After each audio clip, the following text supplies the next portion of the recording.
Hello, welcome to Liverpool FC News Today channel. It seems like it's been a long and frustrating wait for Liverpool fans to witness Thiago Alcantara in full flight.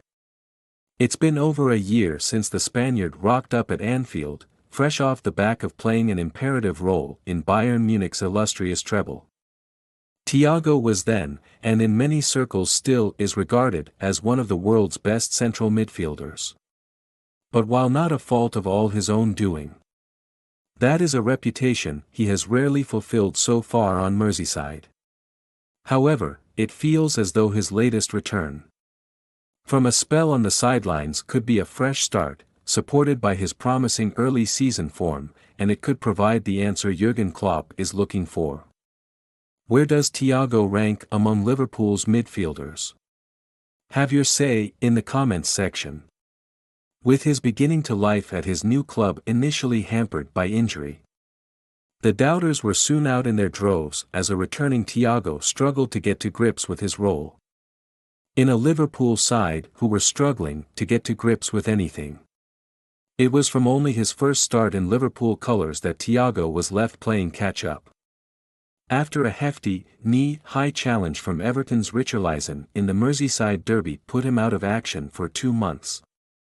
He played as one-third of Liverpool's midfield that day, joining Jordan Henderson and Fabinho in the centre of the park, a trio which has started together just once since.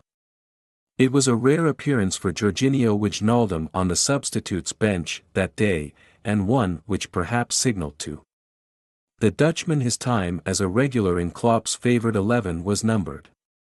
For all the talk over the summer of Liverpool not signing a replacement for the Paris Saint-Germain star, it was forgotten that Thiago had arrived as an extra option just 12 months prior. That is in many ways down to the fact Thiago had shown only flickers of the form and ability he possesses. But when he did, it was often with Fabinho alongside him. Klopp had toyed with using Thiago as the deepest lying midfielder in the number 6 role through Liverpool's dismal period of defeats, to no great effect, which led him to become almost a scapegoat. But occupying that space while still adapting to the English game, shaking of injury issues and familiarising himself with Klopp's approach was an impossible task amid Liverpool's nadir. Even at the best of times, it is arguable that Thiago's greatest strengths are shackled as a protector, a burden Fabinho is all too happy to carry. As performances slowly improved, it was in the more advanced position, with Fabinho anchoring the Reds' midfield behind him, in which Thiago flourished. So much so that by the time of Thiago's dominant display against Leeds back in September, the pair had started together another 8 times, all 8 of which were victories. It must have pained Klopp further, then, to lose Thiago to another injury 2 games later, after wins against AC Milan and Crystal Palace. Thiago had started only one of those, versus Palace. The other he came on as a late sub to take control of a contest which had hitherto been erratic. That is the very essence of what Thiago brings to Klopp's Liverpool side, control. Something Klopp himself stresses the importance of at every opportunity. From the time of his last outing, Liverpool have conceded 3 goals against Brentford and 2 from each of Manchester City, Atletico Madrid and Brighton. Liverpool were lucky to escape with anything to show from the City match in particular, after being overrun in midfield throughout the first half. Klopp has chosen various options in the role following Wijnaldum's departure: Naby Keita, Harvey Elliott, Curtis Jones, Alex Oxlade-Chamberlain, James Milner, but it's in Thiago where lies the most likely solution.